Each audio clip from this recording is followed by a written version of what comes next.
First-time homebuyers made a lot of mistakes in 2025, and you do not want to repeat them in 2026, because what happens is it costs these people time, money, and makes them lose out on opportunities as well. So stick around, because I'm going to cover the takeaways and the lessons that people can learn from 2025 and roll them into 2026 to make sure first-time homebuyers get the best of all that is out there. Now, the number one mistake that we saw first-time homebuyers make in 2025, and it's not just first-time homebuyers and it's not just in 2025 either, is that they don't get pre-qualified early enough in the process. They wait until they find the right one or they've seen a bunch of homes and then try to catch up on that on the back end. And that's a big problem for home buyers and a definite no-no for a number of reasons. So one of them is that it doesn't alert you as to any potential credit issues that you might have that you weren't aware of before. We all have those skeletons in the closet, and that missed payment we had from our student loans 4 years ago that we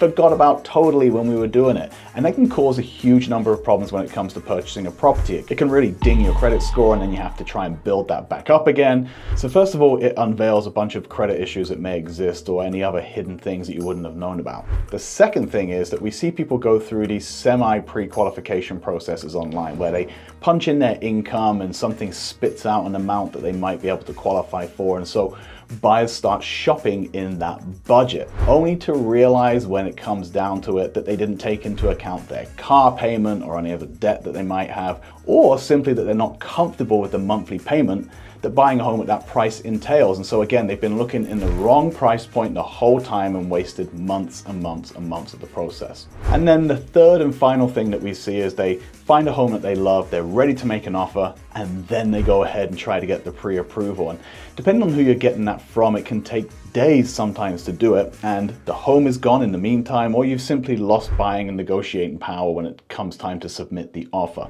So the recommendation is always the same. It's an old adage, but it still rings true in 2026. But first-time home buyers are particularly susceptible to this because they haven't experienced the pain points before, or they haven't gone through the process before. So in 2026, do not wait to get a pre-approval. Do it immediately when you know you're going to be searching for a home. Now, the second mistake that we saw first-time home buyers make in 2025 was waiting for the perfect timing in the marketplace. Now, if you've bought a home before, you know there's no such thing as a perfect time in the market. There are always reasons why you shouldn't do it. But when you're a first-time home buyer, you've never gone through the process before, you're scared of making a mistake, and you want everything to be perfect. So you're trying to find that perfect time when the interest rates are at their lowest and there's no competition and the prices are as low as they're gonna go, and you're buying at the bottom of the market and getting all the incentives you can get.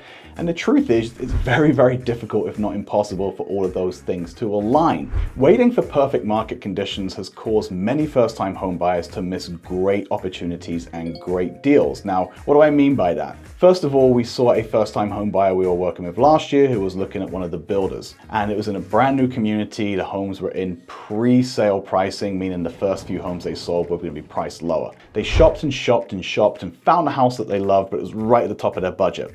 And they kind of dillied and dallied and waited, hoping that prices might come down and the market might soften. But what actually happened was they went to regular pricing in the community after they sold the first 20, and all of a sudden the home they wanted was no longer affordable to them. So not only did they miss the home that they really wanted to buy, they could have had instant equity in it because the builder raised the price of that home. This is just one example of dozens and dozens and dozens that I could reel out from mistakes that we've seen. Again, not just first-time home buyers, but particularly first-time home buyers make in 2025. So the truth is, there is no perfect time. If you are ready to move, the best time to do it is yesterday.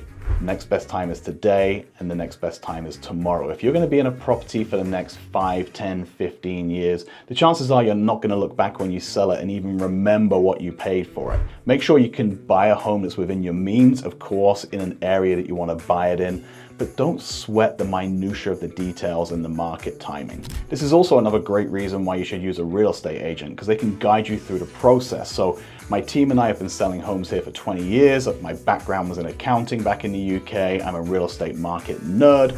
I spend hours every single week looking at the market trends to work out where we're at and where we're going. So if you need any help in that regard, reach out to my team and I. You can call us at the phone number below. You can text, you can email, you can set up a Zoom in the link as well. We love working with folks like you on the YouTube channel. We love working with first-time home buyers. There are no stupid questions.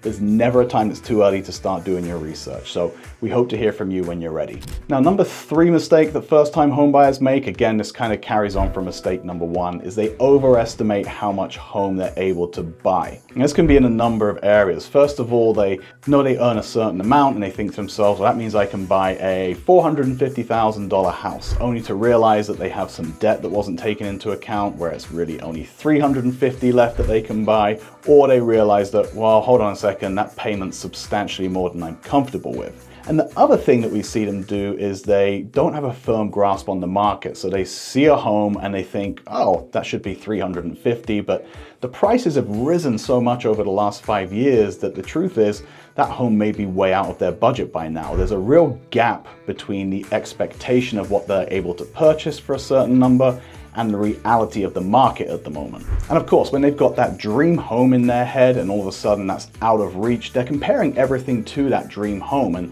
the truth is they're probably not going to be able to find it. So it's important to get those expectations in line with where the market's at. Again, that's why getting pre-approved early is so important and working with a real estate professional is so important. So if you're a first-time home buyer in 2026, don't kill the dream before you've even started. Now, another mistake that first-time home buyers made in 2025 that you do not want to make in 2026 is underestimating the amount of competition. Now, again, 2 great examples I can give you here. The first one is with new builds, where if the builder has a great deal on something and you dilly-dally on that, the chances are somebody else has jumped on it. The competition is fiercest amongst the new builds here locally because of the incentives that they're giving people. And of course, there's a finite number of new builds that builders have on hand.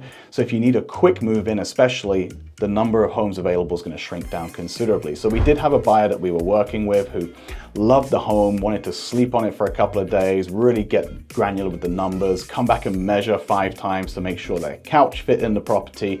And by the time they made a decision, the builder had already sold the home. The second part is people think because we're in a slower market at the moment, where the emphasis is tilting back to a buyer's market, that they have all the time in the world to make a decision. Now, don't get me wrong, they do have more time than 2020 or 2021, where if you didn't make an offer in the first 2 days on the market, there were already 16 other offers on it and your opportunity has gone by the wayside. But just because it's a considerably slower market, because there's a lot more inventory, because there's less demand, and because days on market is longer, does not mean you have forever to make decisions. In fact, the properties that are considered good deals are still moving pretty quickly. So I just put a listing on last Thursday and we had 2 offers over the weekend, got the contract signed on Sunday evening. It's just an example that the right properties that in the right area that are priced right are still moving.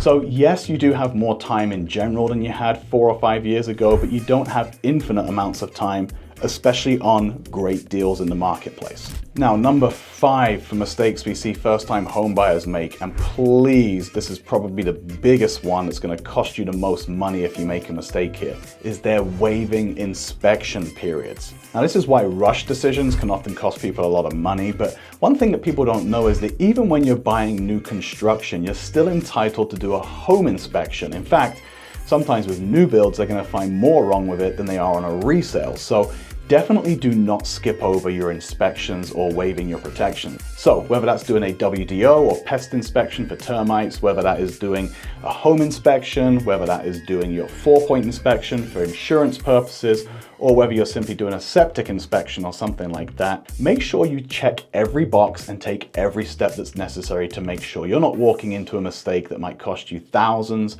or tens of thousands of dollars. So even if you're buying new construction, make sure you do your home inspection. Again, we work with all of the local builders and we arrange for inspections with them all the time. So those are the 5 most common home buyer mistakes that we saw first-time buyers especially make in 2025 that we don't want to make in 2026. And to wrap it all up in a nice little bow, if you want to avoid all of these mistakes, the best thing to do is set a buyer consultation with an experienced real estate agent who can get with you, talk to you about the pre-qualification process, where your money might go to, and explain the entire process from A through Z to make sure you're not missing any steps or rushing through the process, kind of fumbling around in the dark. So guys, what do you think about the advice? I would love to hear from you guys, so comment down below and let me know what the biggest home buyer mistake you've ever made is, and I'll let you guys know if you're in good company or not. Be sure to watch the rest of the videos on our channel for home buying, home selling tips, or for information about the suburbs north of Tampa in Florida. Again, just a reminder, we sold over 285 homes last year. You can call us, text us, email us, set up a Zoom to answer any questions that you might have about the home process. I'm Ross Hardy from the Hardy team. It's time to love where you live.